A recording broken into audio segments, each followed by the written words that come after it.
This podcast is a member of the Place to Be Nation family. Visit us at placetobenation.com, the only place to be in your pop culture world.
Place to Be Nation, welcome back to our continuing series brought to you by placetobenation.com and Place to Be Nation's main event as we are counting down. I feel like we've been doing this forever, but that's because we love shows and we love stretching nice projects out.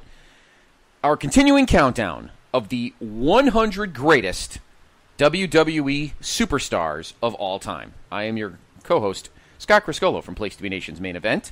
Let me bring in my co-host.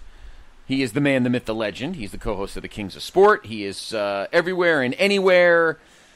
And he might be a... I'm thinking he's turning into a Vegas Golden Knights fan because they just played Knock's theme after Ovechkin just gave them the lead. The Godfather, Nate Milton. What is going on, brother? I do like the Golden Knights. I love the theatrics involved with them, but they picked they're matched up against the one team where I'd have to root against them. Of course. With the Caps and Ovi being the closest regional team. But I'm looking forward to doing this week, Scott. I got some good news and some bad news, though. Uh-oh. So the Bad News Barrett is on the list tonight. I'm afraid I've got some bad news. That sounded more like Drew McIntyre. Oh, okay. I would love to see you in a kilt. The bad news, Scott, is I took a handful of Ambien before we recorded tonight. Oh, God. The good news is it doesn't make me a racist. It just makes me a rapper. So I've got some hot Enzo Amore freestyles in my back pocket tonight.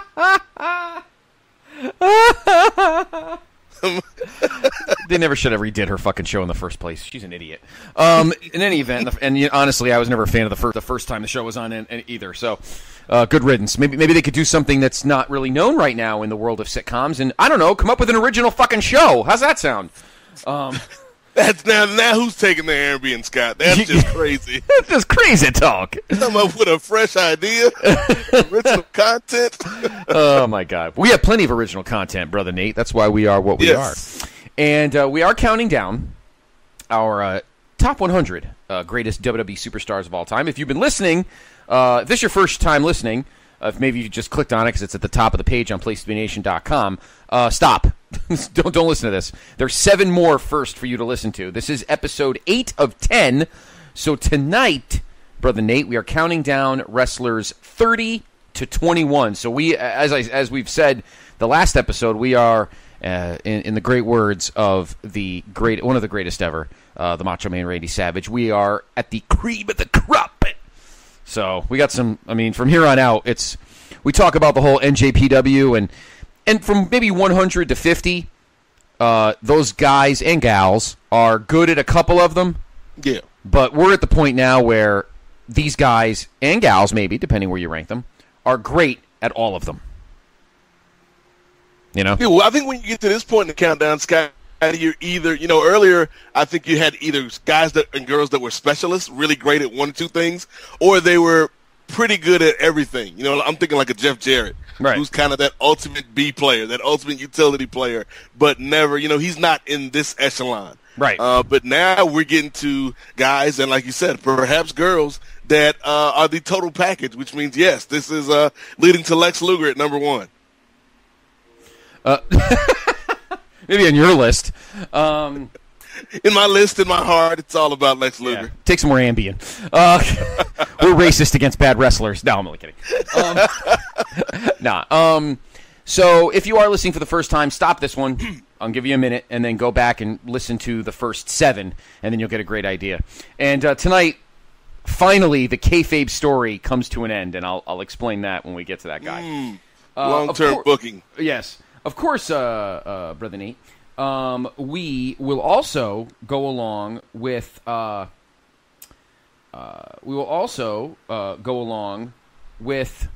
our top 100 that the PlaceToBeNation.com fan composite list. That's how I'm wording it. As we know, just to recap, 100 and I keep changing the number. There was 118 ballots, including yours and mine, went in. And I want to thank a great job by the group that put it together and calculated and tabulated. And now we have the fan composite list, which already has been released on PlaceToBeNation.com. But in case you haven't seen it, we'll give you the results as we go along on the show and match up what Nate's and my numbers with as to what the fan composite list was and see where people are. So the first thing we want you to do is to stop listening to this if you haven't listened to any of them and go back to the first 7 episodes. Okay, you've listened to all 7 episodes. Now we will begin. I'll go first this time around, Brother Nate. So I will give my number 30. Then Brother Nate will give his number 30. And then I will give the PlaceToBeNation.com fan composite number 30. I'm curious. It's always fun to see where people had their highest, where they had people at the highest and at the lowest. So yes. It's usually a lot of fun. So are you ready, brother? All right. Let's do it. My number 30. A guy with the company right now. And this is a guy who everybody loves. This is one of those guys, and we're going to have a lot of these guys from 30 to 1, who's just universally loved by everybody. There's not many people that don't like this guy. He may have gotten lost in the shuffle as a singles wrestler, and maybe they made some creative decisions that are still a little shaky. But when it comes down to brass tacks, it really doesn't matter. The guy is one of the best workers in the world, and he's wrestled all over the world, and he's been with WWE. He's now in an awesome tag team, and I had his partner earlier on in my list. This guy, Brother Nate, has certainly raised the bar. My number 30 is Cesaro. And nice. And I mean, am I right? I mean, really, there's all the wrestling fans has anybody not liked this guy? Really? No, if there's been any negative about Cesaro's run, it's been the creative around him and then the positioning of him at times. Exactly. I mean, you remember, he won the moment they really should have jumped on him was after WrestleMania 30 down in New Orleans, the first New Orleans, when he won the Andre Battle Royal. Yeah. And they should have hopped him right on they should have just strapped the rocket ship to him and put him in the main events. Instead, they made him a Paul Heyman guy.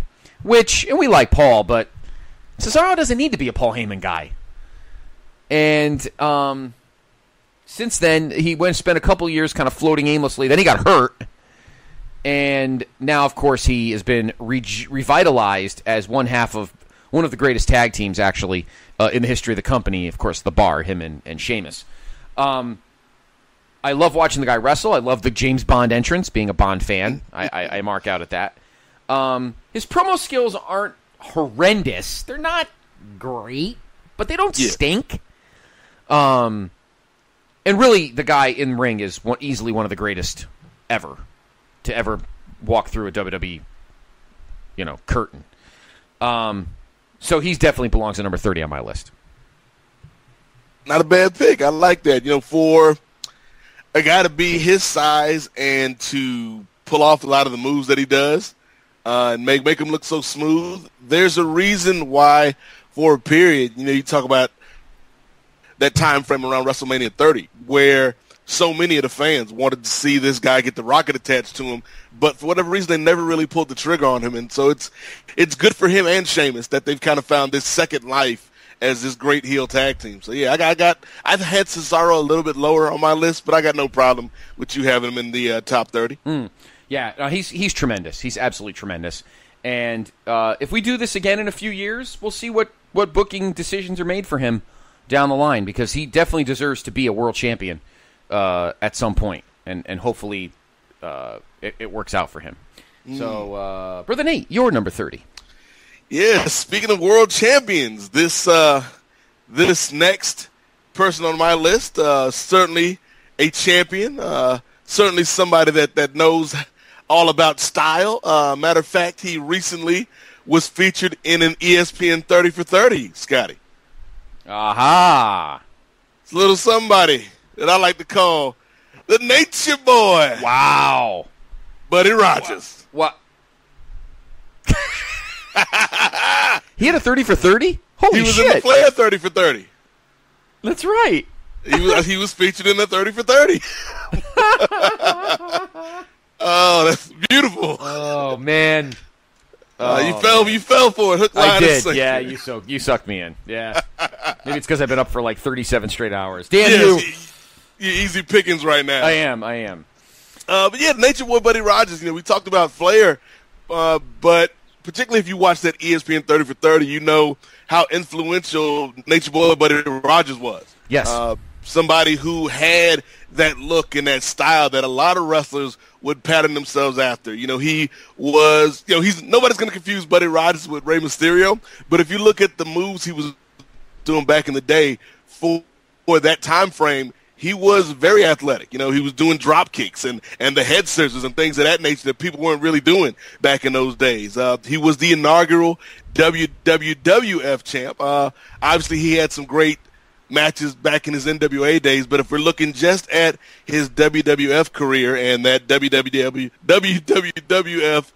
time period falls under that umbrella, I think that, you got to give him props as the guy that was tabbed to start everything. Mm-hmm. All of these guys and girls we're talking about on this week's show, and what we'll talk about on the next episode, and what we talked about on the episodes before this, they all came from this guy. He was the first guy tabbed to be the champ, and I think if you go back and look at a lot of his stuff, it still works. A lot of it still works today. It still holds up. So, he's somebody who I think his WWF run, it's not as good as his NWA run to me, and it was a little bit truncated because he was getting older at the time. Right. But I still think, I got to give him props in the top 30 all time because, like I said, Scotty, he's the OG. He's the guy that got this ball rolling.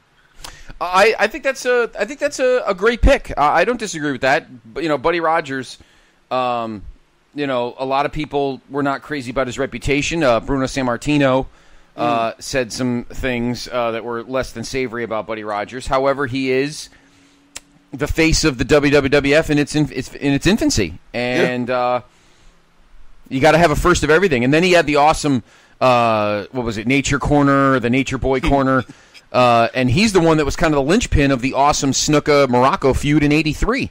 Yeah, and if we're, we talked about this earlier. If we're doing this on attitude and maybe who was the best guy or girl in the locker room, our list will probably be completely different than what they are right now, Scotty. Yeah, well, yeah, true. We're doing this based on influence and what they meant to the company, what they meant to the business, the in-ring stuff, and I think whether you liked him or not, and obviously neither one of us was around to really know that much about Buddy Rogers' history as a human being, but looking at his influence on the business, you can't take that away from the guy. No, and I mean, look, if we strictly went by influence in the business, if we strictly went by reputation, then this list would have like one guy on it. So it'd just be Sting. Yeah, Sting and Ricky Steamboat, two guys. So but good pick. I like that pick, Brother Nate. Buddy Rogers, the original Nate at number 30. All right, here's what the PlaceMeNation.com fan composite list had at number 30. This guy was on 105 ballots. So 13 people did not put him on, which I think is criminal. He was as low as 93. He was as high as 3. In fact, Pete Schermacher had him at 3. The Hammer. Ooh. Greg Valentine. Wow. I have the Hammer slightly higher. As a matter of fact, the Hammer is not on this episode. Oh, wow. Tells you what I think of the Hammer, but I'll get to him down the line. So that is who the fan composite list was at number 30. Brother Nate, your number 29. All right, Scott. My number 29 is a former Olympian that went on to become a world champion, one of the greatest heels in the company's history, and he's still an active presence today. My number 29 is Kurt. No, it's not. It's not Kurt Angle. It's the Iron Sheik, baby. Yeah. Fuck the Angle. Sheiky, baby. Sheiky, baby. We love the Sheik. Of course, yes, I believe you had him early on the countdown. Yep. Might have been last episode. Let's see. Let me take a quick peek. I had him at... I had him at 40. Yep, I did. Yes, I had Sheiky ranked a little bit higher than you. A little bit higher. For a lot of the same reasons you had when you talked about him, besides the fact that he was, I think when people think about Sheik, they kind of think about Sheik from the gimmick battle royal. Mm-hmm. Yeah. And they don't remember, Sheik, when Sheik was in his physical prime. Sheik was a beast. Yes, he was. And he brought that amateur style and had a great heel gimmick, and to me, Scott, one of the greatest finishing moves in wrestling. It's so simple, that camel clutch, but tell me, you and your friends, that wasn't one of your go-to moves whenever you played wrestling in the backyard. Right. Yep, exactly. Camel clutch is such a simple move, but it's effective, and we still see performers use it today. So I think that, he brought the best out of Hulk Hogan, being such a hateable heel. Mm-hmm. And I think, and this might be, given the events of the week, it's something I was thinking about. I was talking with somebody else this week online. Might have been Dylan Hales, talking about kind of racial roles in professional wrestling. While Sheik, obviously, the whole Iranian thing was used as a heel gimmick, I never felt like Sheik was playing some type of caricature. There were some stereotype elements, of course, but I believed that character, I believe Sheik was Sheik.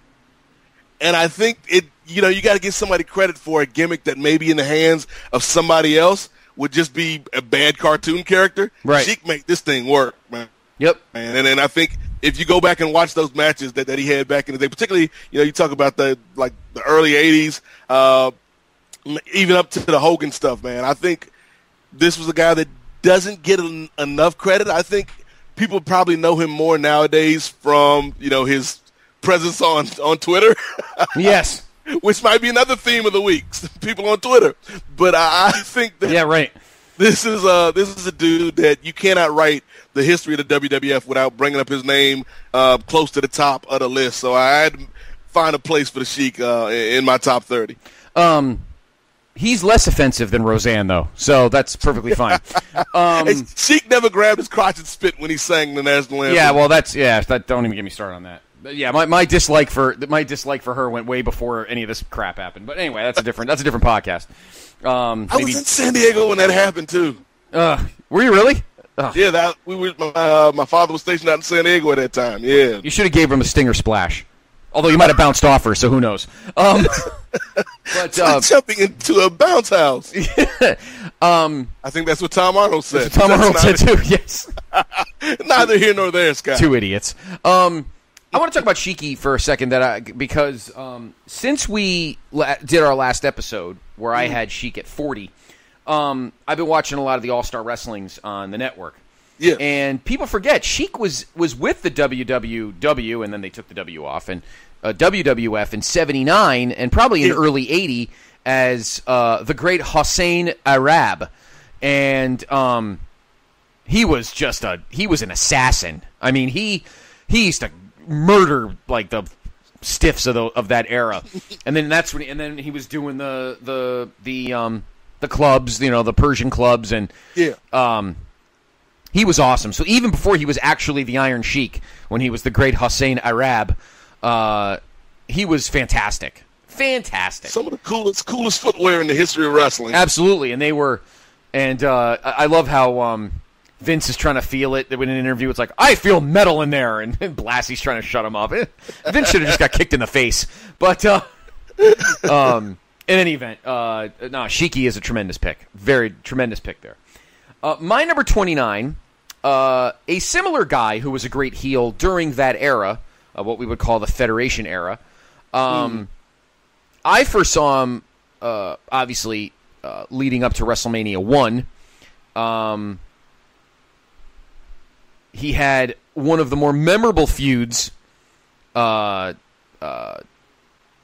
80s with our world champion. And he may not have been Roseanne, but he might have had some racially questionable promos in his day. But admit it, Brother Nate, he will always be pretty wonderful. My number 29 is Mr. Wonderful, Paul Orndorff.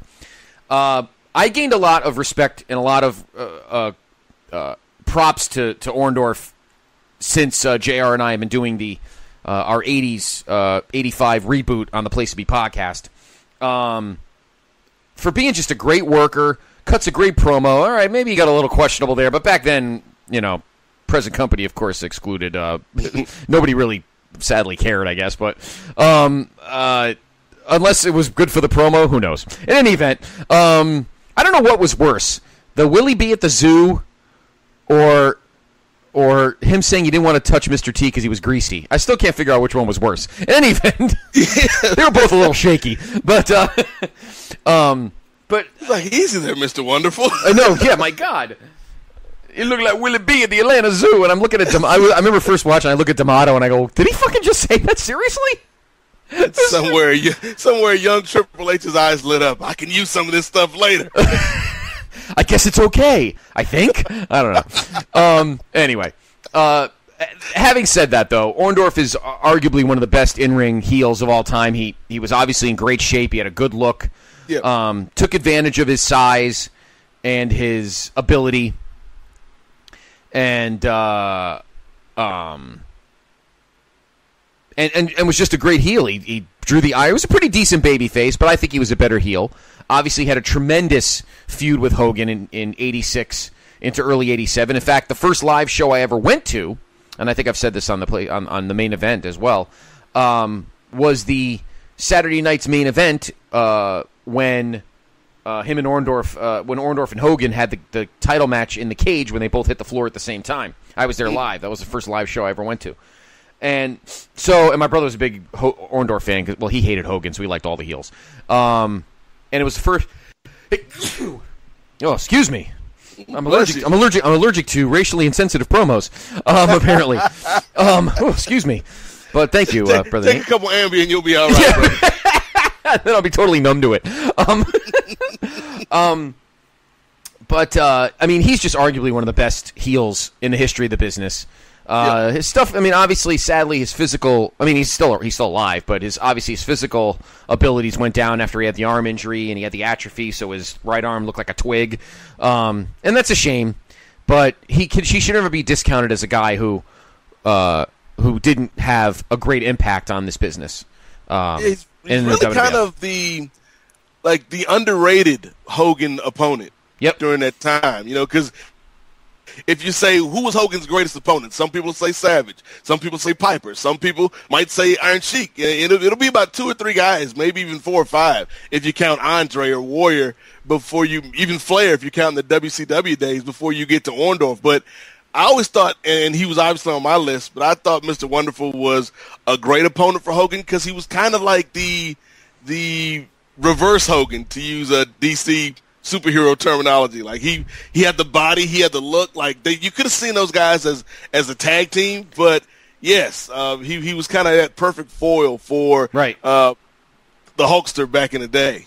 Yeah, exactly. So again, he should not be discounted as a guy that didn't have an impact. Arguably one of the greatest heels of the Federation era, and he's my number 29. The Place to Be Nation fan composite number 29, he was on 114 ballots, so 4 guys did not put him on their list, and that's just ridiculous in my opinion. He was as low as 88. He was as high as 6. The Dragon, Ricky Steamboat. So, yeah. I don't know how you leave Ricky Steamboat off. Yeah, I mean, he's all over the place in terms of where you rank him. I know I had him low, but you don't not put him on. I mean, but that's, to each his own. To each his own. I just couldn't. That one surprised me, particularly because I know a lot of the selections by the nation have been maybe more work rate focused. Right. And to me, like, outside of Savage, you're not going to get a better worker for that Federation era of the WWF than Ricky Steamboat. Exactly. So that kind of perplexed me a little bit. But in any event. All right. My number 28. All right. You had this guy already, I believe. He was a great heel. He was a great babyface. He was great in every promotion he was in, so I'm just stretching that out, even though we're just talking WWE, but he was great in Crockett, great in the AWA. Had one of the best matches of all time at the Garden with the gentleman you just talked about, the Iron Sheik, in 1984. And came back in 1990 and ended up becoming one of the best heels in the history of the company, to the point where he was getting death threats. And then he was the commissioner, and now he's a Hall of Famer. Yes. So my number 28, he sits back and calls us pukes and maggots, and he thinks Roseanne is both. My number 28 is Sergeant Slaughter. I mean, what can you say? A tremendous worker. Worked good in the ring. Good in the ring. And easily cuts one of the best promos. One of the first guys to have a entrance theme. Yeah, I mean, he's a great finisher. A great finisher, the Cobra Clutch. Just a great overall guy who was good at everything. Was a great heel, was a great baby face. And I'll tell you something. Most people thought, he was kind of over the hill, but his match with Hogan at WrestleMania 7 is one not to be sneezed at. Not to be sneezed at. Yeah, I think he knew his part, and I talked about it when I brought Slaughter up on my list. Like, yes, it's not exactly pertaining to the WWE, but I don't think you can take that G.I. Joe association lightly. Like, he was one of the few guys. Like, everybody was oversized personality back then, but he was one of the few that actually jumped and made a transition to something outside of the company. Right. No, and I mean he was easily marketable, which helped the company at that time. And he was just a great ambassador. So, I mean, every facet of his life in wrestling was a benefit to somebody. And I don't think you could say that about a lot of guys. And that's why I have Sergeant Slaughter at number 28, because he did everything well. He was a good worker. He was a good promo guy. He was a great ambassador for the business. He was just great. So, number 28 for me. Okay. I like that. I like that pick. You talked about guys that made the business better wherever they went, and I think this next guy qualifies. Unfortunately, his career was truncated because his life was cut short.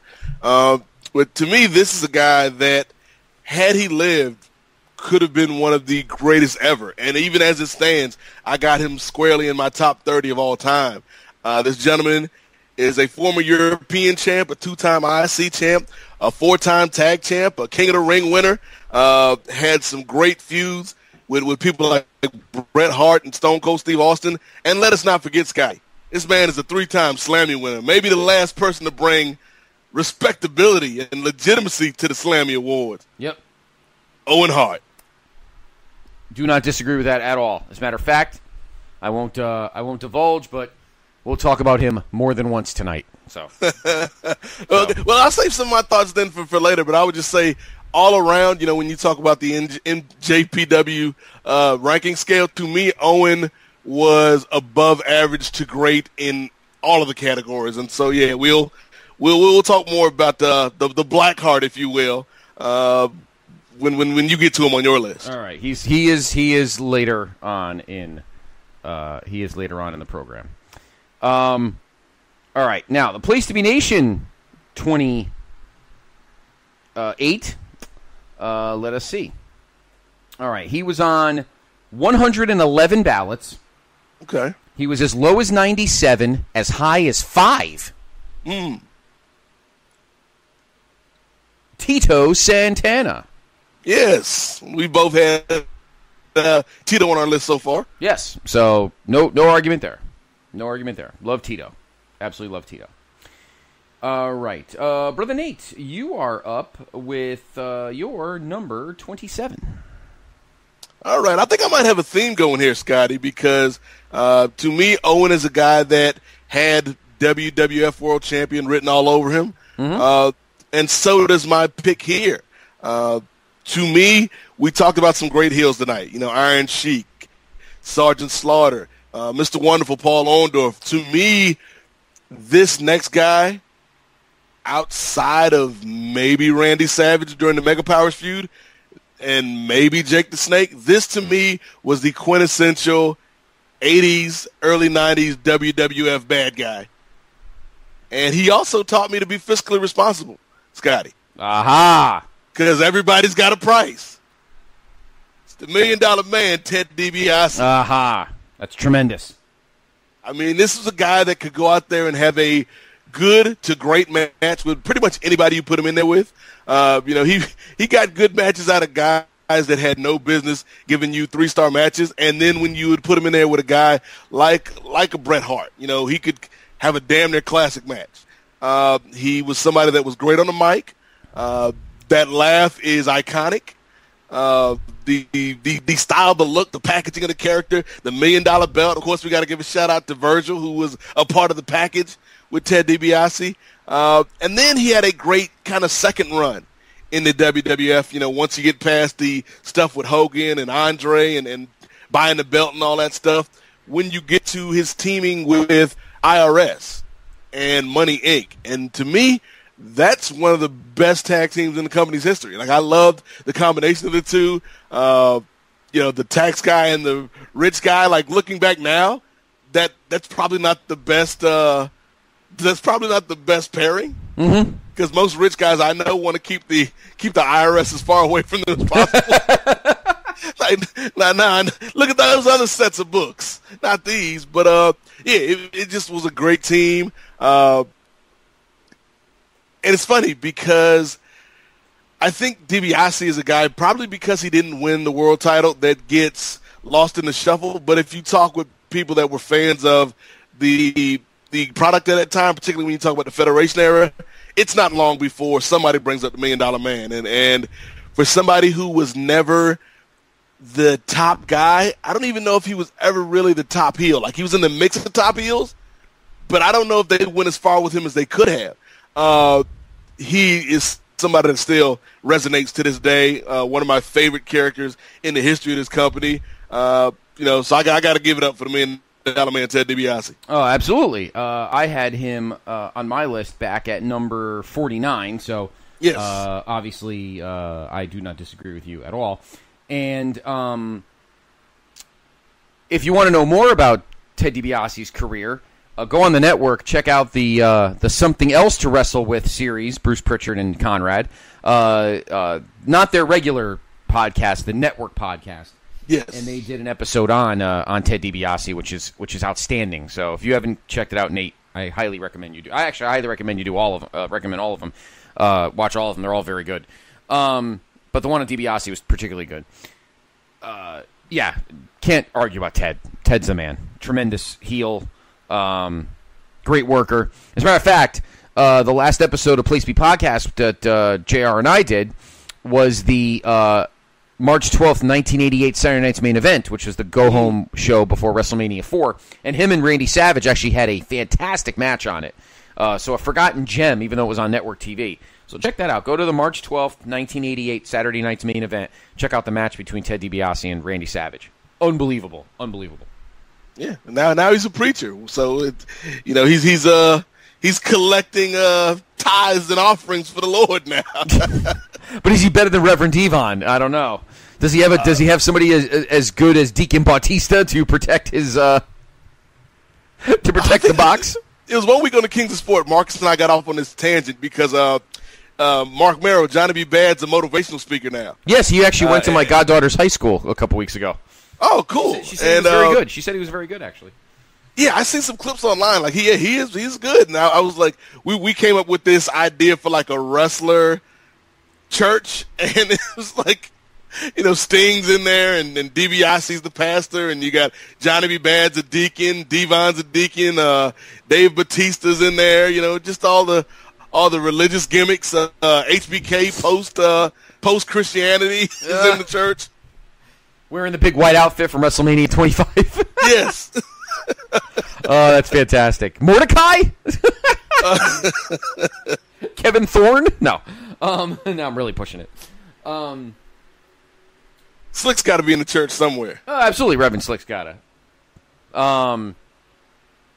Anyway, Ted DiBiase, tremendous pick, Brother Nate. My number 27, again, a guy that a lot of people only remember in one run that he had in the WWF from 93 to late 95, early 96. And he was kind of a nut job. But he had a great run, and he used to put his finisher on everybody. But the run that he should be remembered for, a lot of us were not alive or were very, very young, when he was the World Wrestling Federation champion from the late 70s into the early 80s. And he was obviously the last world champion before the Federation era truly began. But, again, arguably one of the best in-ring workers of all time. Promo skills, the jury might be out depending on your point of view or maybe your tastes. But regardless, he is an icon in WWF history. And I'd have voted it for him for president. And I know you would have too, Brother Nate. My number 27, Mr. Bob Backlund. But again, a lot of people only know that guy. Only know, the Bob Backlund of the mid-90s. Not the Bob Backlund who was world champion from 1978 to 1983. That Bob Backlund may not have been as entertaining on the mic, but the guy was a machine in the ring. And that cannot be disputed.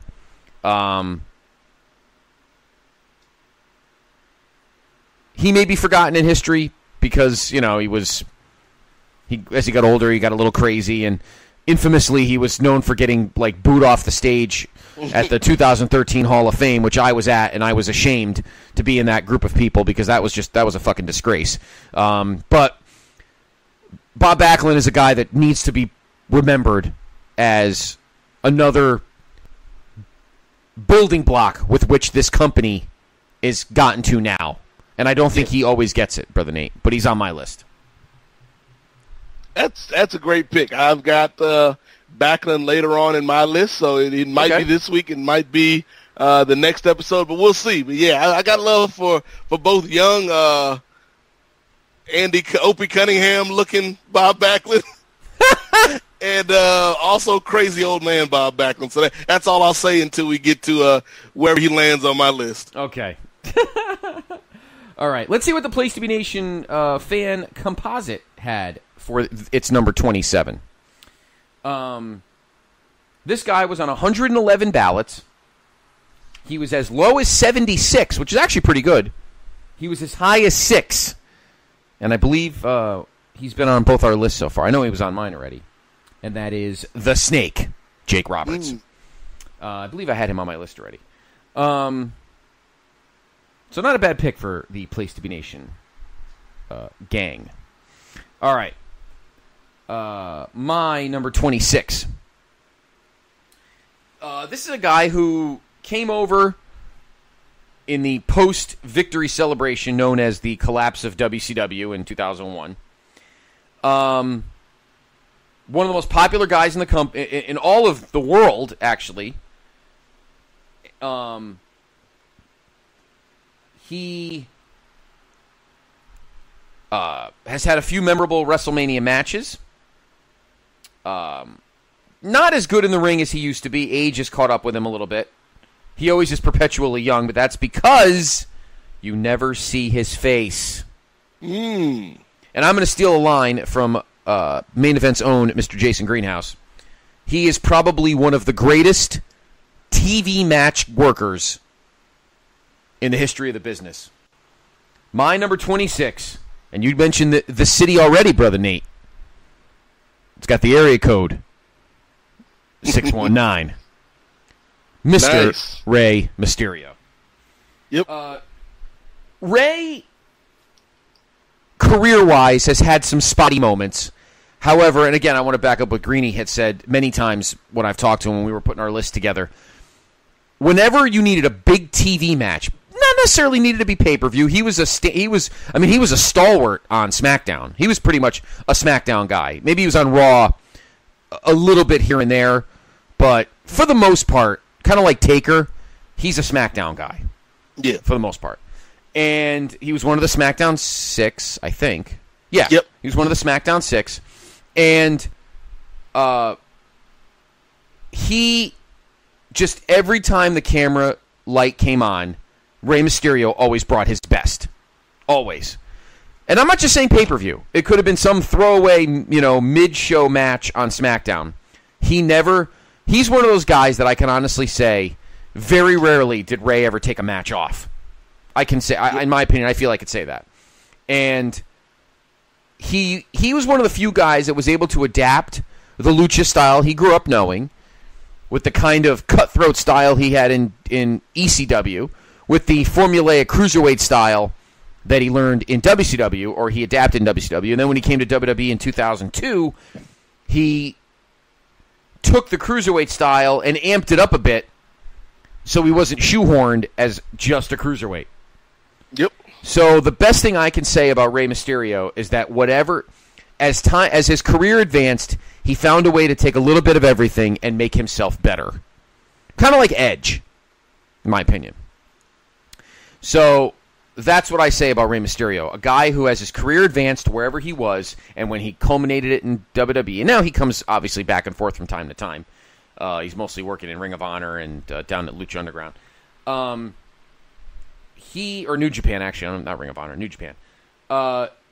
He will always be known as a guy who, when the camera turned on, regardless of who he was wrestling, he shined. Yeah. And that's why he's on my list. Yeah, that's a good pick. You can make the argument pound for pound, he is one of the best ever. He's certainly, in my opinion, the best little man in the company's history. He might be the best high flyer in the company's history, certainly up there. So yeah, I got no problem with Rey Mysterio being this high on your list. Okay, excellent. You're number 26, Brother Nate. What you got? All right, this is somebody who is not a high flyer necessarily, but he is somebody that we've talked about before. And he's come a long way, both in the ring and in the locker room, shall we say. And that is one, Mr. Randall Keith Orton. Aha! And, you talked about Randy Orton on your list already, Scott. Mm-hmm. Randy Orton, to me, is, and this is going to sound crazy, but he's the new school Jeff Jarrett in that he's really good at everything. And when he's in there with the right person, he can be great. Mm-hmm. But I think he's just beneath that ultimate tier for me. But I think, given the man's longevity, given the fact that he's always going to give you a good 4-star match, sometimes he can give you a 5-star match when he's in there with the right guy, like I said. And, he's got one of the greatest finishing moves in the company's history that still to this day gets a pop. My only issue with Orton, and we talked about it when you brought him up, Scott, mm-hmm. was that I think he sometimes will, while he'll rise to the level of his competition, sometimes he will kind of fall to the level of his competition as well. And so he's got some clunkers in there in terms of his big pay-per-view matches. But overall, if you look at this man's career, particularly from where he started when he was this immature punk that was just getting by on his daddy's name and taking craps in people's bags in the locker room. Like, for him to now be one of your locker room leaders, like mm-hmm. that's a big accomplishment. I agree with you 100%. And again, you can listen to our last episode. I had Orton at 38. And yeah, sometimes he's now see, unlike Ray, we've seen Orton take matches off, and that may be his only notch against him, but he has matured, and he is definitely a locker room leader now, and definitely belongs in the top 100. And I'm glad we both had him in our top 40. You had him in your top 30. The Place to Be Nation number 26 is a gentleman that's already been discussed tonight. He was on 112 ballots, as low as 84, as high as 7. Okay. You had him on your list tonight, and that is the $1 Million Man, Ted DiBiase. Yep, obviously that's a good pick. 6 guys didn't put him on their list. Really? I was going to say, I can't believe 6 people left him off of their ballots, though. That's crazy. That's actually legitimately insane. But again, it's, we don't, that's just our opinion. The opinions of those of the main event are not necessarily those of PlaceToBeNation.com. All right, number 25. Brother Nate, you're up. Yes, and it's funny because I think if you told this next person on my list that 6 people didn't have Ted DiBiase in their top 100 WWE superstars of all time, he would look at me and say, "Tell me you didn't just say that." Because the guy on my list at number 25 is the five-time WCW champion. He's a 3-time tag team champion. He's an Intercontinental champion. And, of course, he is one of the best King of the Rings of all time, Booker T, a.k.a. King Booker. King Booker! Yes, I had Booker on my list as well. Great pick.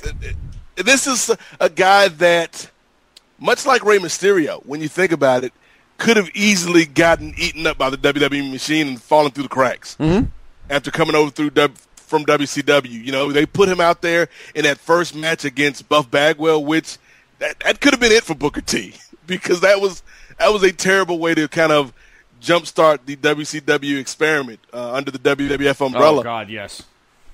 But Absolutely. Booker overcame that, man, and he had some great tag teams, with Gold Dust. He had a great team with Rob Van Dam.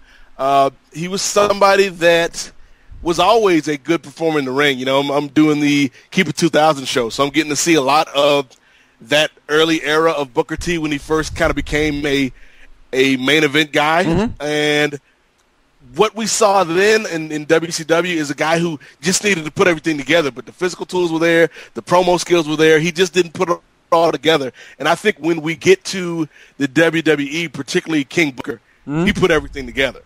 Where the character was there, the in-ring was there. He found a way somehow to have a halfway decent pay-per-view match with the Boogeyman. Yes. Which still might be one of the greatest accomplishments in pro wrestling. That is true. But yeah, Booker to me is a guy that I think maybe just because he's been around so long, like he's very quietly had a pretty long tenure with this company. And he's one of the few guys who left and was still welcomed back after his time in TNA. His commentary isn't the best, but it's better than Coach's. If we're being honest, like I think I had less of a problem with Booker than I do with Coach. Wow. And Booker and JBL actually worked pretty well when they were on the desk together. So I think it's less Booker and more who he's surrounded with. But that's neither here nor there. But because I feel Booker to me is definitely one of my top 30 superstars of all time, particularly when you talk about the use of people of color in the business and in the WWF. And I was always a fan of Booker T. When he won the world title in WCW, that was a big moment for me, when I was in high school, for me and my buddies. And so to see this guy succeed and not just, survive in a WWF environment, but to thrive and still be employed by the company today, I think that speaks a lot for his work ethic and, just, like we talked about earlier, not being an asshole, and being somebody that people can work with. You rarely hear bad words spoken about Booker. So, Booker's a top 25 guy for me. even if he is number 25. But it kind of works because you divide 5, it's 5 and 5, and he's a 5-time champion. So there's a synchronicity there, brother. So Booker T is my number 25. You have that written down, don't you? I had Booker, of course, on my list a few episodes ago. Yes. And Booker, I will say this. I'm sure if I mentioned it when I did my Booker comments, and remember when he was the one that came out the good guy in that thing with Batista, and that spoke volumes. I think you're a little hard on Coach, but I like Coach. I don't like this version of Coach. I think maybe going to the point with Booker. I think there's something about this current setup with Graves and Cole where they just like to trash each other that takes away from the broadcast for me. I agree with that. I do agree with that. You're right. Like Booker's right now doesn't know what the hell to do. Not Booker, Coach. Anyway, he's gonna make mistakes, but then it's like Cole and Graves can't wait to jump on the dude. Like it's like it. I get it every once in a while, but to do it every match, every week, it's like, right. I agree. I don't like this pairing. Like at least with Booker made it more funny, I guess, and less antagonistic as it seems with Coach. Right. That's true. Anyway, I completely agree with that pick.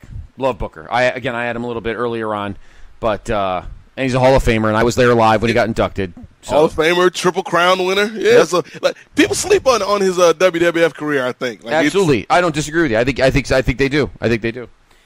My number 25, and now we can both talk about him equally. King of the Ring, Intercontinental Champion, Tag Team Champion, Slammy Award winner, and a guy who, of course, clearly left us way, way, way too soon. And, of course, my number 25 is the Nugget himself, Owen Hart.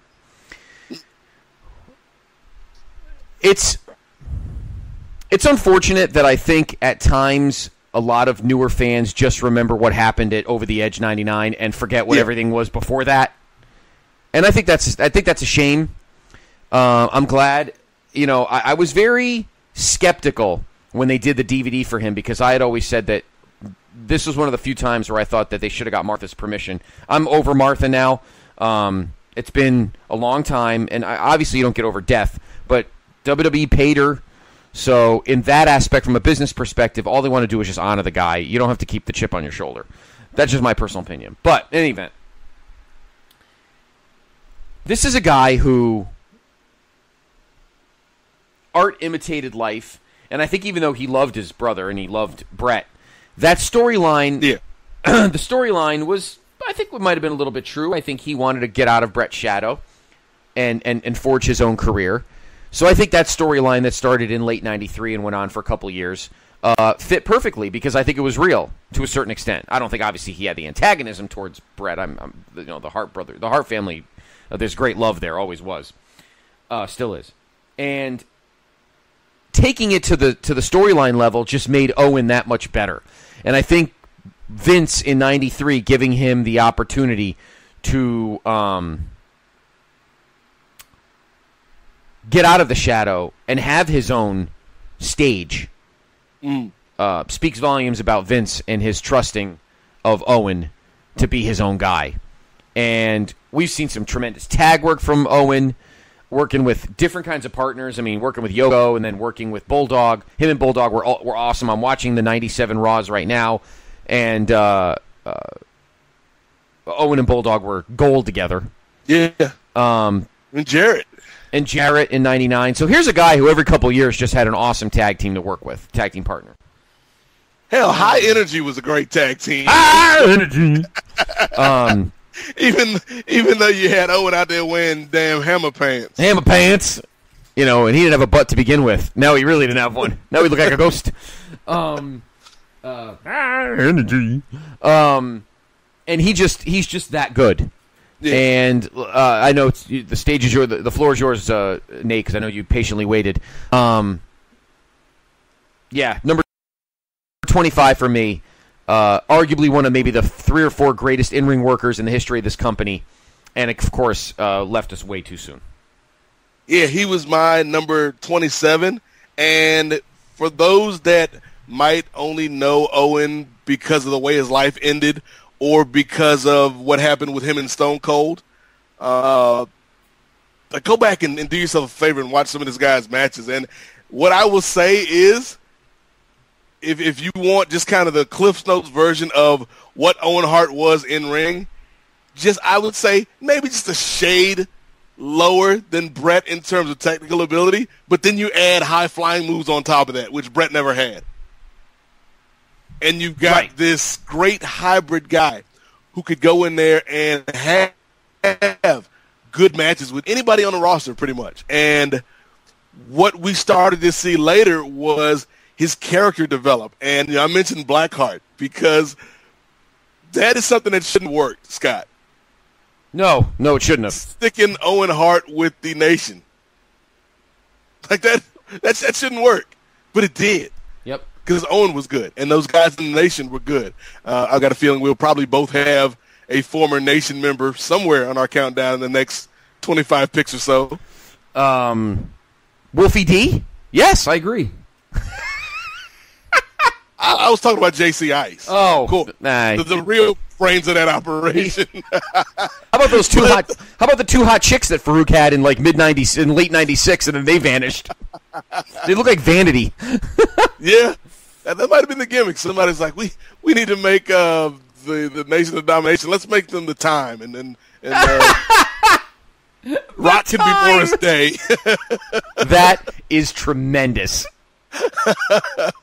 D'Lo could be Jerome. D'Lo could be Jerome. Or they could be Morris Day in the nights.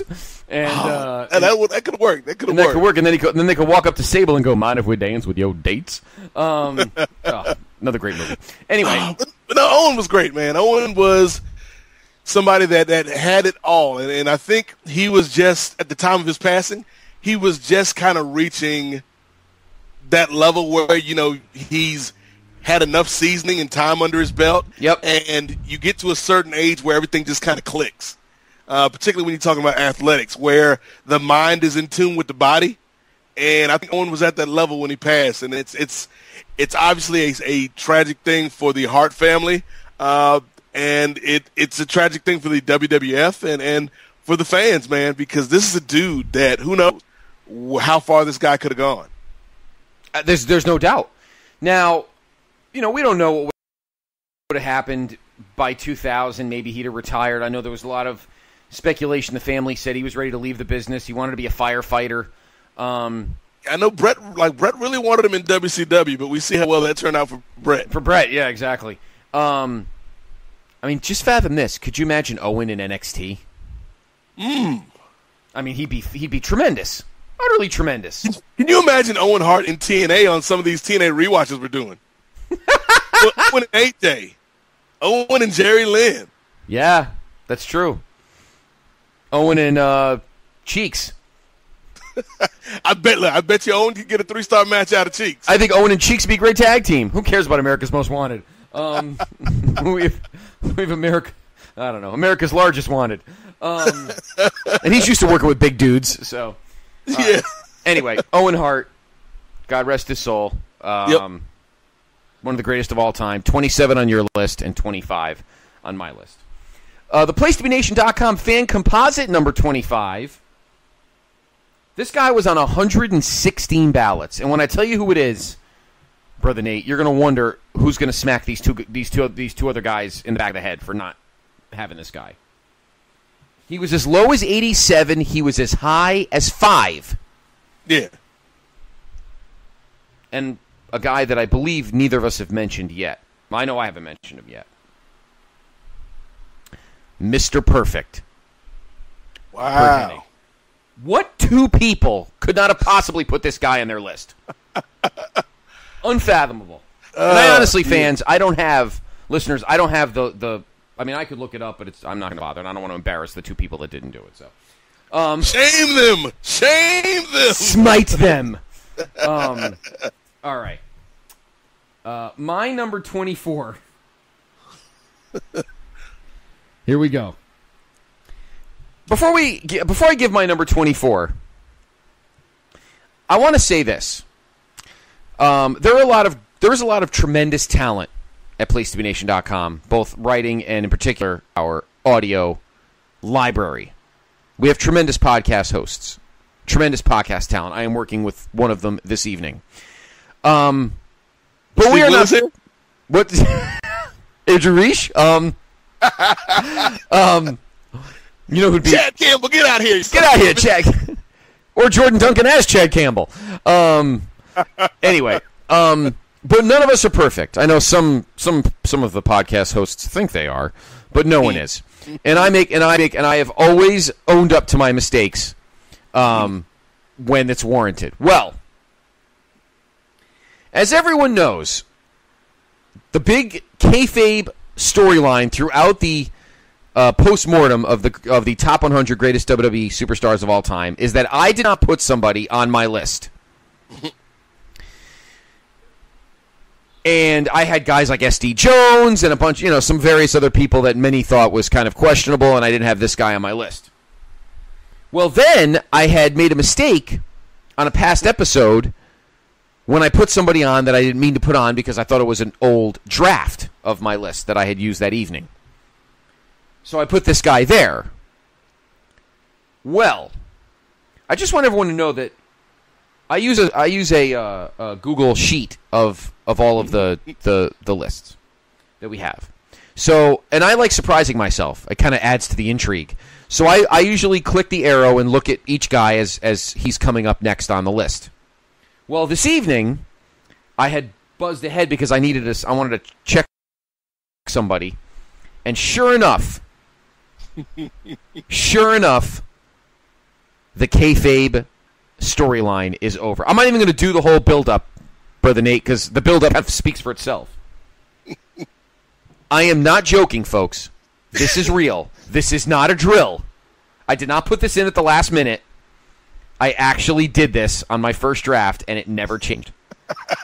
I am not kidding. This is not kayfabe. This is a worked shoot. This is Brian Pillman, baby. I respect you, Booker Man. My number 24 is AJ Styles. I am not kidding. He has been on my list from the fucking beginning, and I forgot. Isn't that peachy? So, I am putting Terry Funk back at number 51, which is where I had him before, accidentally, but now I can't put AJ there because I have AJ higher, and deservedly so. So, I have Terry Funk at 51. So, the kayfabe storyline is over, and you can all shut up.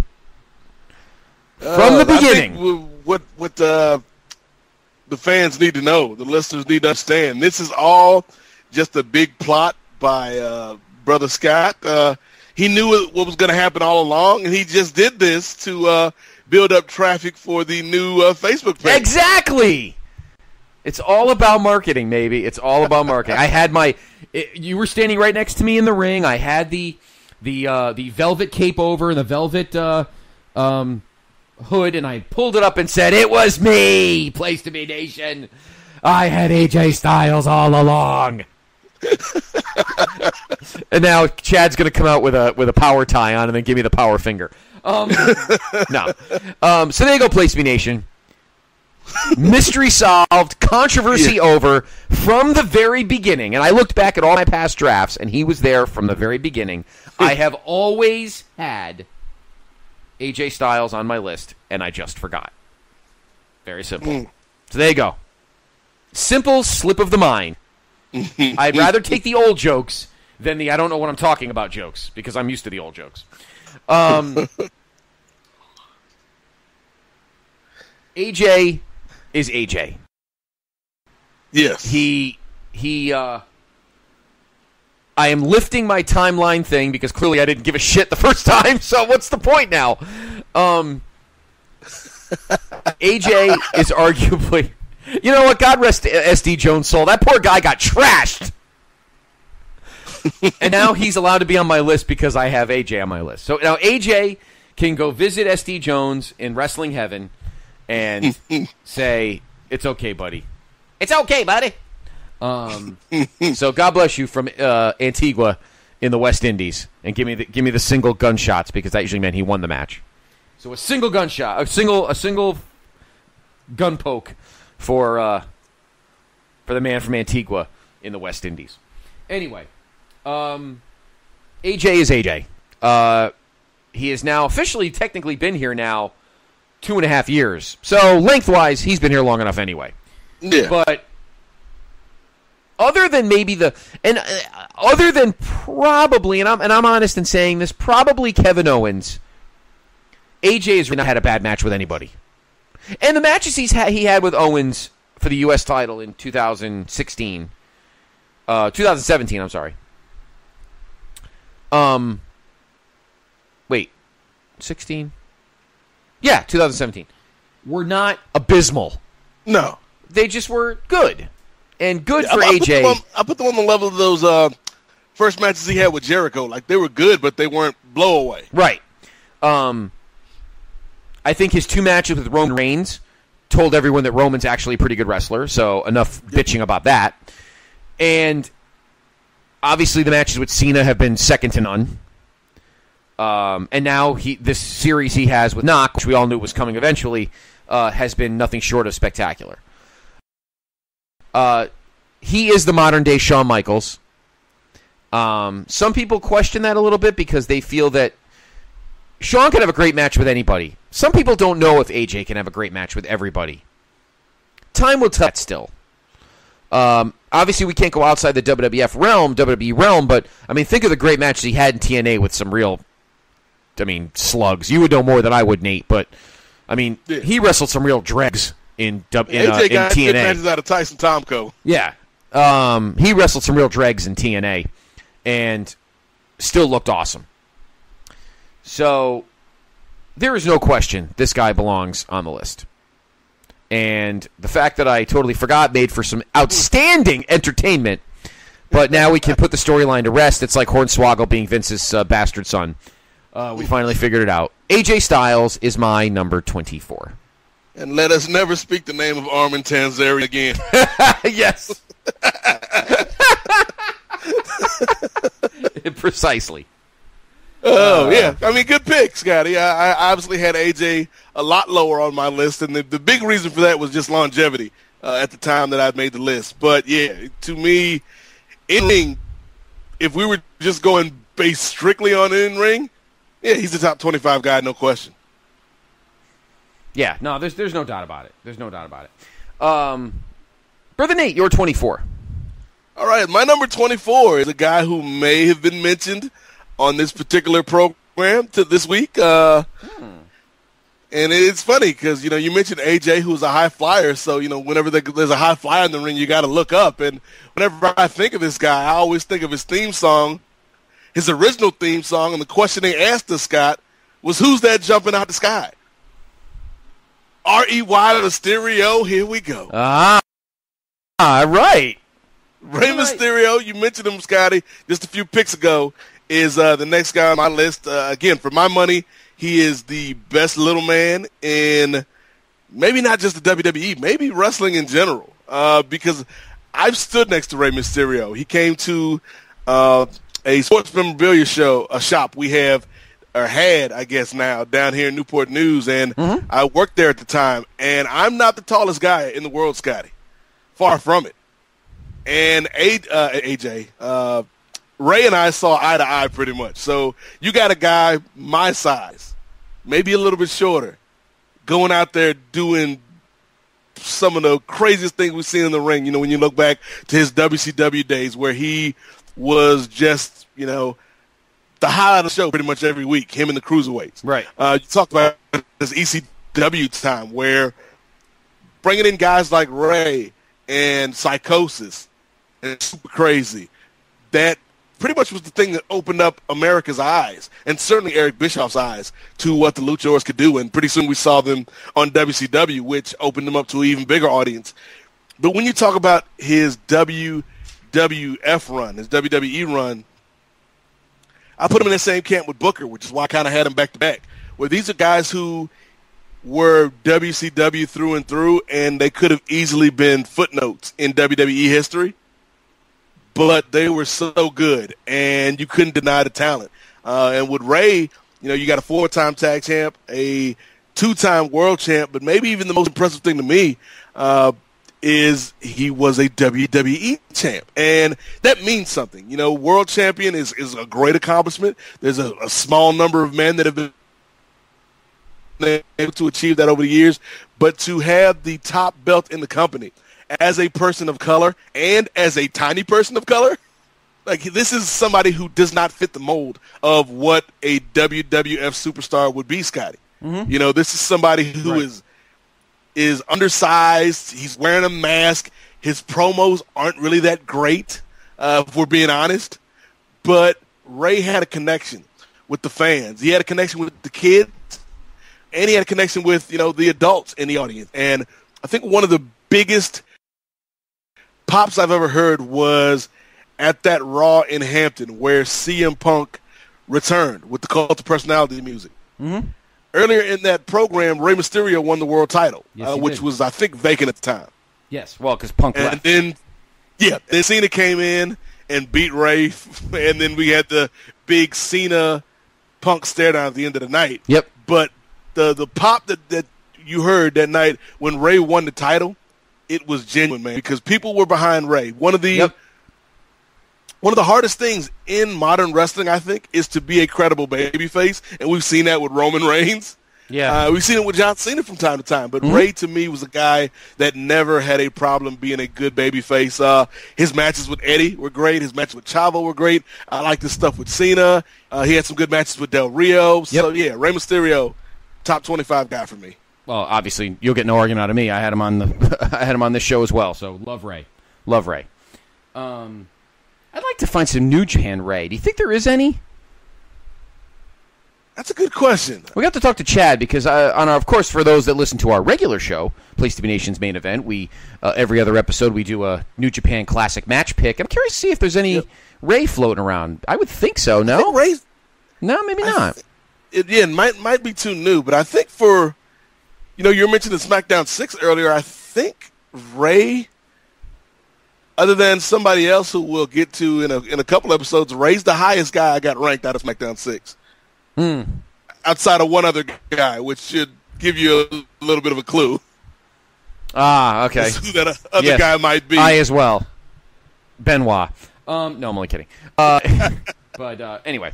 All right. The PlaceMeNation.com fan composite number 24 is a guy that I already had on my list. He was on 111 ballots. He was as low as 94. He was as high as 9. We think we know him. We kind of do know him. The Rated R superstar, Edge. So, the PlaceMeNation.com fan composite had Edge at 24. I had him. I know I had him on my list already. So, okay. I think you had him yet? I'm not sure. Yeah, I have had Edge and Christian. Okay, yes, and I have had both of them as well. All right. Brother Nate, you're number 23. All right, my 23. We just talked about a guy in Rey Mysterio who is kind of the antithesis of what Vince McMahon typically wants from his champions.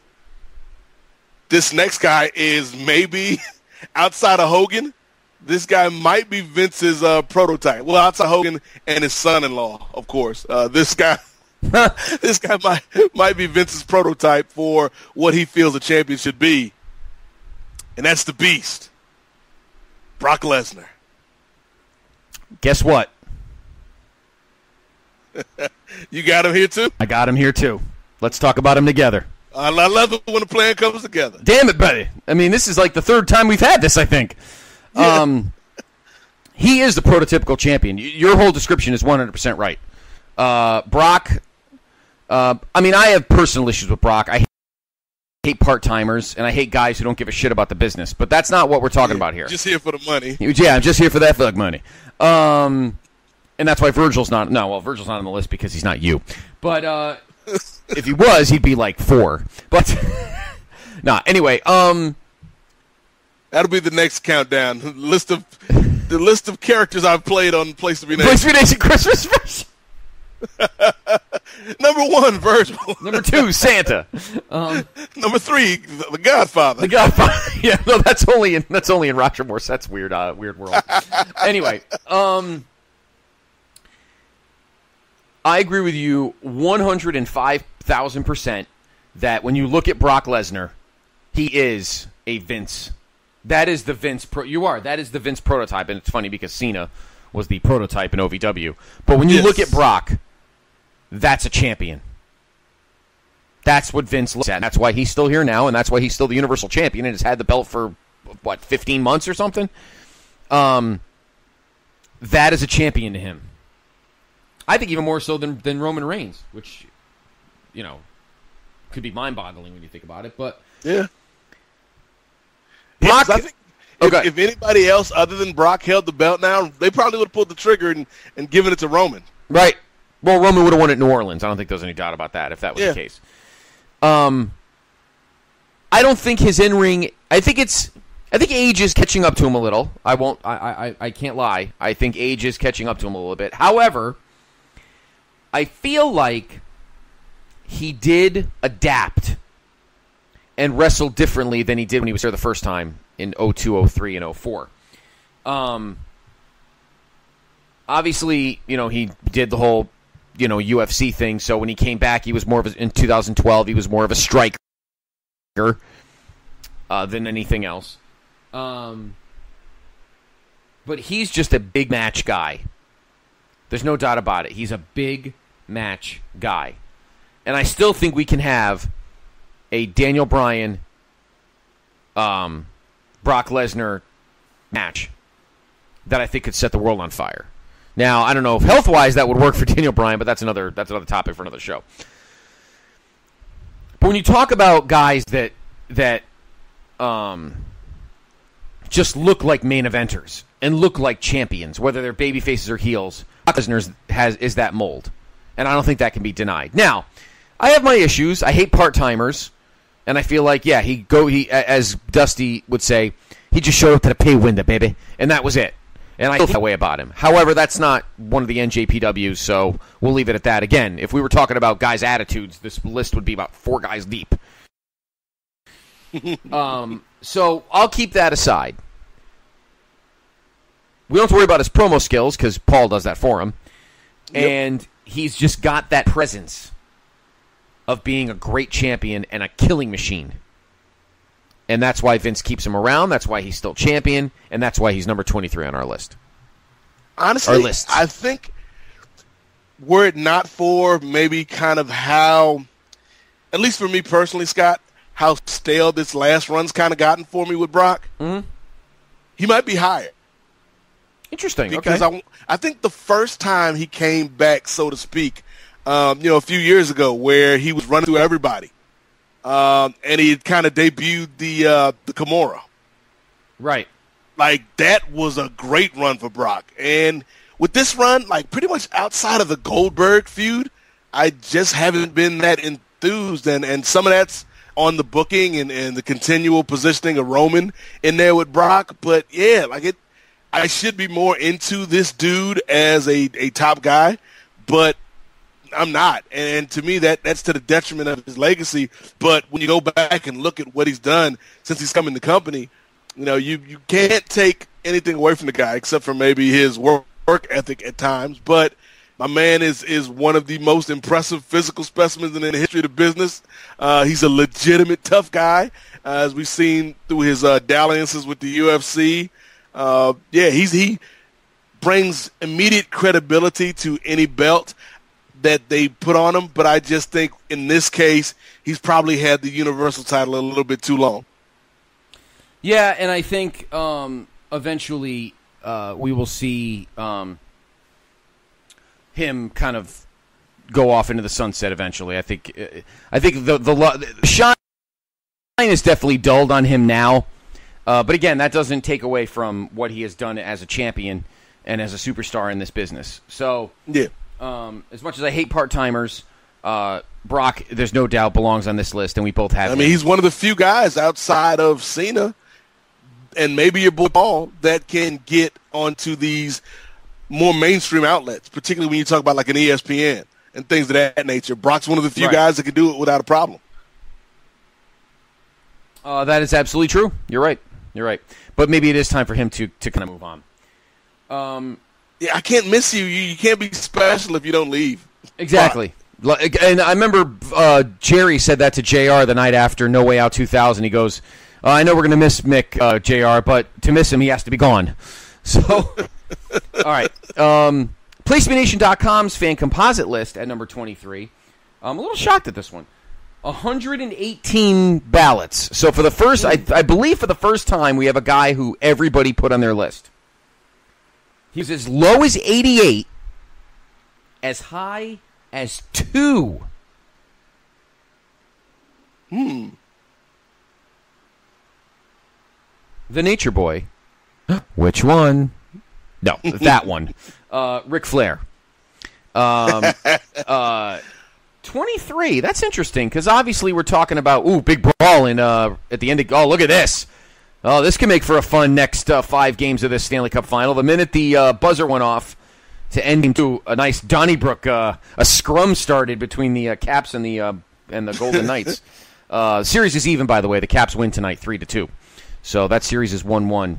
But anyway, not to date the show. I just thought there was a big fight going on, and that was kind of cool. So anyway, Ric Flair is number 23, and hey, I'm not going to argue.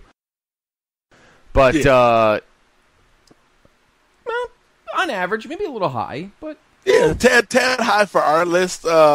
Again, if this were wrestling in general, Ric Flair's top 5, maybe even number 1 for me. Well, if this was top 100 ever, he is my number 1. I've said that before, and that will never change. So, but on the WWE/WWF list, yeah, it's a little high, but I appreciate the respect for the other Nature Boy. Yes, of course, absolutely. All right, we all know there is only one true Nature Boy, and that's Buddy Landell. Well, there's still 22 spots left on my list. No. What are you going to have all the Nature Boys on your list? Is that your new faction? It'll be Buddy Landell, Buddy Rogers, Ric Flair, and Charlotte can be the manager. Charlotte can be the manager. There's got to be another Nature Boy. There was a Nature Boy in AWA too. Some scrub. Oh, there was on the NWA down in Florida. There was a guy called named Scoot Andrews who went by the Black Nature Boy. He can be on the team. I thought you were. Nature Boy Buddy Rogers, Nature Boy Buddy Landell, Nature Boy Ric Flair, and Black Nature Boy Scoot Andrews. And Charlotte managing Scoot Andrews, by the way, I think he got some shine on some TNA shows because that was around the time like when the NWA was still kind of kicking around. Right. So, yes, I think Scoot got some shine on some early NWA shows. That's funny. All right. My number 22 is a guy that's been discussed already this evening. Scooter Andrews. See, I told you. What a segue. Now, this guy, arguably one of the greatest of all time. Greatest Intercontinental champions of all time. Another guy who never took a match off. And let's just say, Brother Nate, that a lot of people certainly find him perfect. My number 22, Kurt Hennig, Mr. Perfect. I know for a fact that if our man Johnny Reckless did a ballot, this guy would be his number 1. I know that for a fact. And some guys, nobody had him as number 1 on their list, as we saw, but the people that did not, the couple guys that did not put him on their ballot are just out of their minds. I mean, this guy was the bee's knees, Brother Nate. I mean, this guy, he was amazing. One of the greatest in-ring workers ever. Yeah. Ever. And, like, to me, some of those early Perfect promos, like where they were outside of the arena and he's shooting free throws or hitting a golf ball, like those early Mr. Perfect promos were great. Yeah. No, they absolutely were.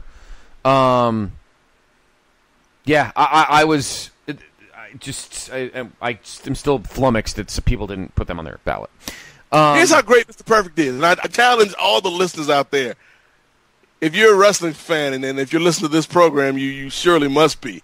The way we know Mr. Perfect has been important to the culture is because I guarantee, Scotty, that at least once or twice in their lifetime, everybody listening to this program, hosts included, when spitting out chewing gum, has tried to do the Mr. Perfect chewing gum swat. I did it Sunday. That's funny you say that. I was running errands and I was chewing gum and I walked out on the sidewalk and I did it and I hit it perfect. By the way, I hit it perfect. Yeah, I used to try to do it when I was 11 or no, I wasn't that young. When did he come? 88, 89. I was 16, and I used to do it out in my outside waiting for the bus when I was in school. I used to try to do I hit the window once. I think I didn't hit the bus driver. I would have had to walk. But cut great promos. I mean, one of the greatest stickmen ever. Even though he had Bobby as his manager, did he really need Bobby as his manager? Probably not.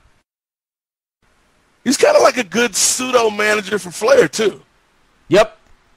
He was that good executive consultant in 92. Yes. Yep. And then they had that great match on Raw in 93. And, of course, the matches he had with Brett. Yep. Just one of the greatest of all time.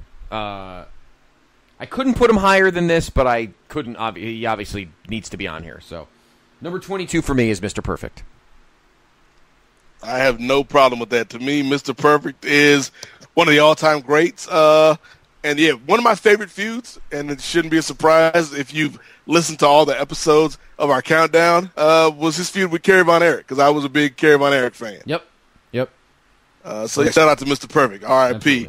Let me tell you, Scott, this week has you know, we've had a lot of connective tissue with our picks, and my number 22 is a guy that you might have mentioned on this very program. He may not have made Darren Young great again, but he made this countdown great again. That is Mr. Bob Backlund. Aha! A lot of symmetry tonight, brother. A lot of symmetry. Yes, and you know, I'll kind of echo some of the things that you said, where Bob had this really kind of weird career where if you look at him when he was in his physical prime and he was a great in-ring guy, the personality really wasn't there. But then when he came back for that later run and won the title, the in-ring stuff was okay. The chicken wing still looked like a hell of a finisher, though. But it was more about that personality and being crazy. And then when he would come back later, and have more of a managerial role, like I was talking about with Darren Young, that didn't work the way they wanted it to work. But Backlund was still good playing whatever they were giving him. It's just kind of weird to me, Scotty, that it actually worked the first time when they brought him back, because this is a dude, like you said, that had his best moments kind of right before the WWF blew up. Right. He had that long run with the world title. And his heyday was kind of that late 70s period. So I was trying to think of what would have been the WCW NWA equivalent. And it's it would have been like bringing Lou Thez back to challenge Sting. Right. In the 90s. Yep.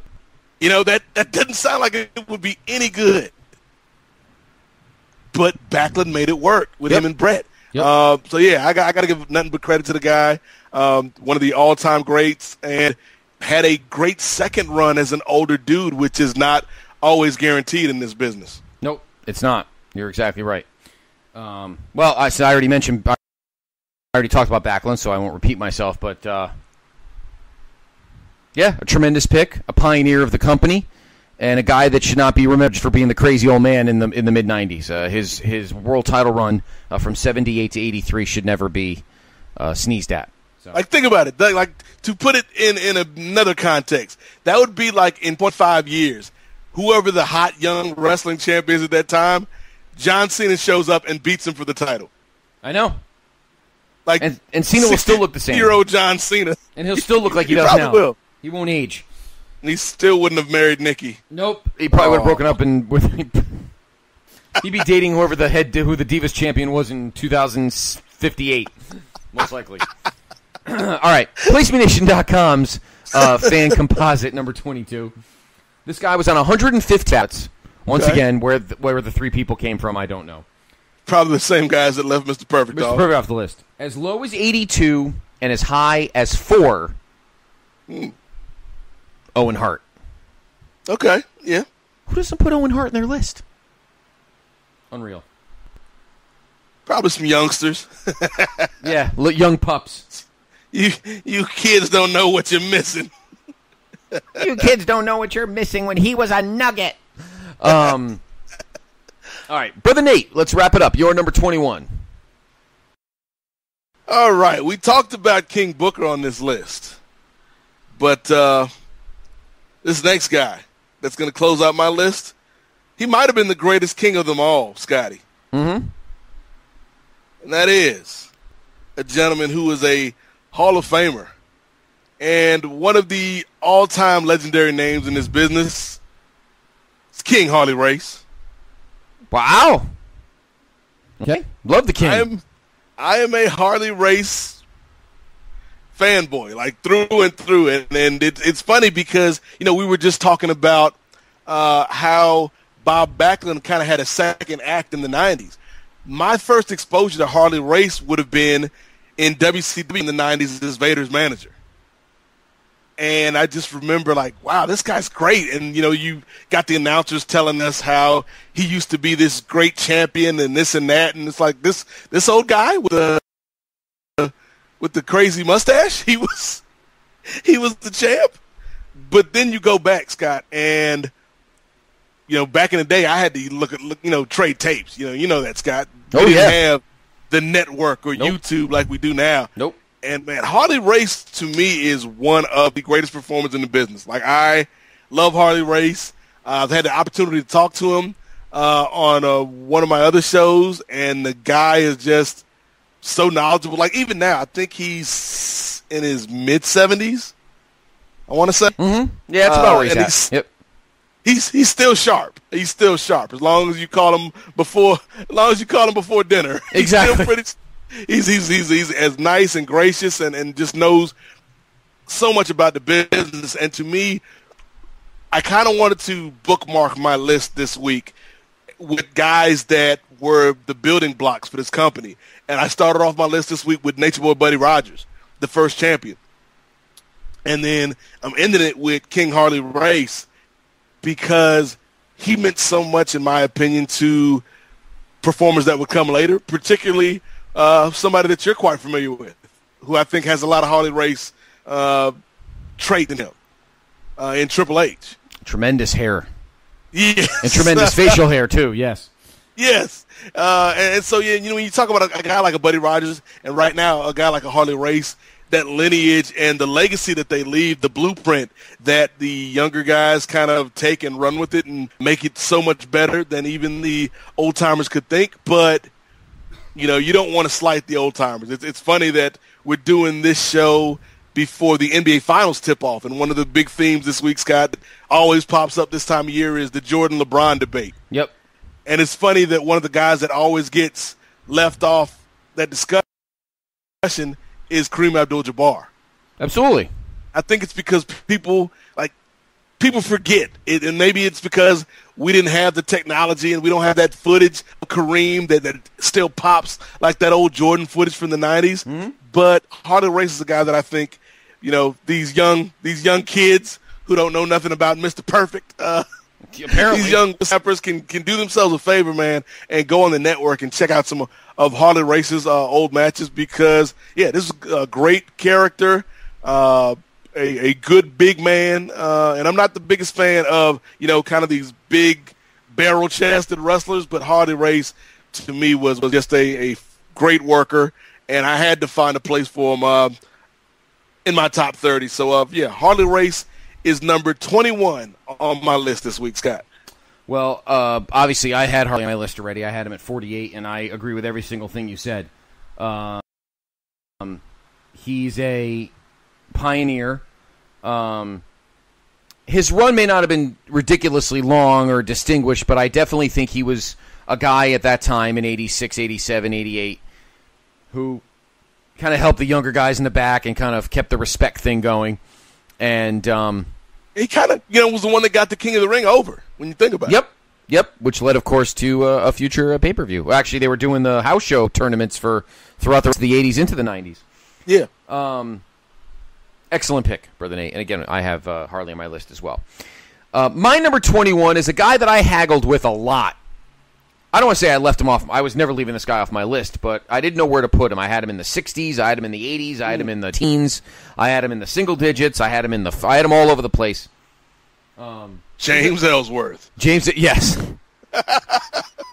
And I settled in. Well, no, he may come later. No, he's not. But this guy personally was never always my favorite. But objectively, he needs to be on this list because he came at a time when the business had changed.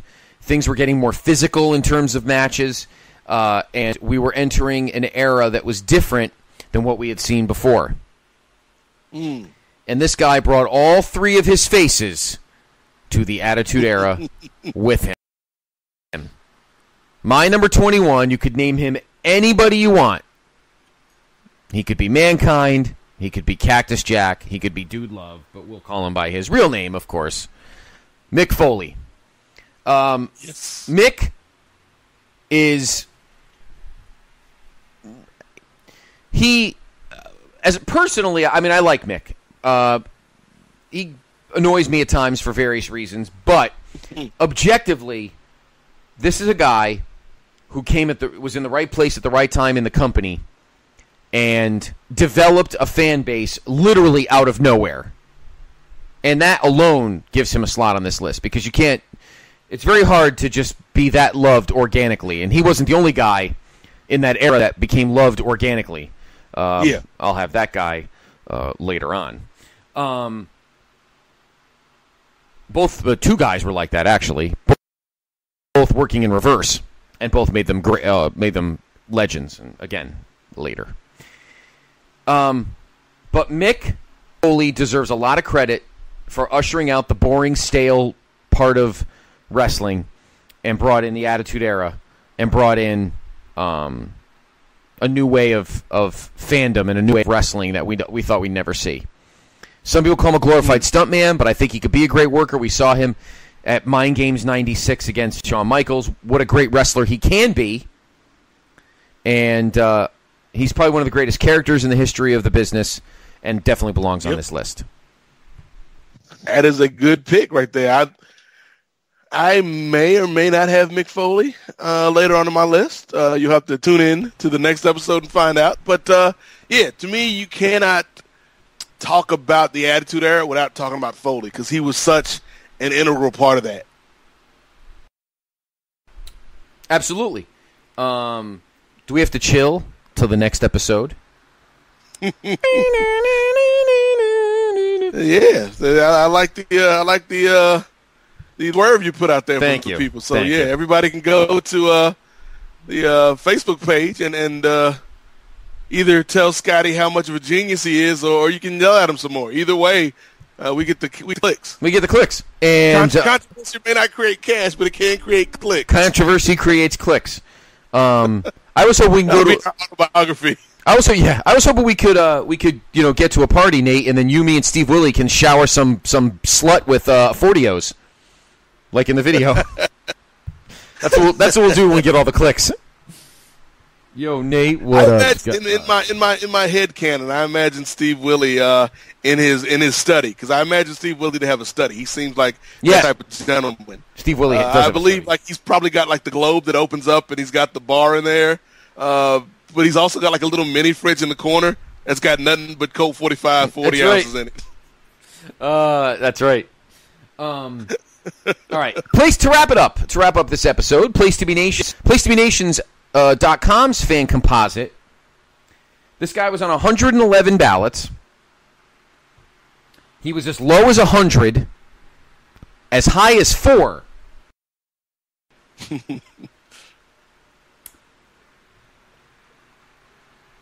Now he's the CEO. The Game, Triple H. I don't remember if I have him on my list. Maybe I forgot. Imagine if I forgot to put him on. Jay. My whole list would go right in the fucking toilet if that happened. Anyway, so Triple H was the fan composites number 21. Interesting. All right, Brother Nate. Let us do our quick recap. Yeah. Here is my 30 to 21: Cesaro, Paul Orndorff, Sergeant Slaughter, Bob Backlund, Rey Mysterio, Owen Hart, yes, AJ Styles, Brock Lesnar, Mr. Perfect, and Mick Foley. Okay. And my list started off with Nature Boy Buddy Rogers, Iron Sheik, Owen Hart, the $1 Million Man Ted DiBiase, the Viper Randy Orton, Booker T, Rey Mysterio, Brock Lesnar, Bob Backlund, and my number 21 was the King, Harley Race. Excellent 10 guys. All right, well, that wraps up episode 8 of our 10-part series. 80 down, and yes, 20 to go. The question remains, was I the one that had Triple H at number 4? You're thinking, is the Pope Catholic? Well, I guess he is. But Triple H might have been, honestly, and this might be a bit of a tease for the listeners, Triple H, one of the hardest guys for me to place a list. We like that kind of controversy. Creates clicks. We'll be back. 80 down, 20 to go.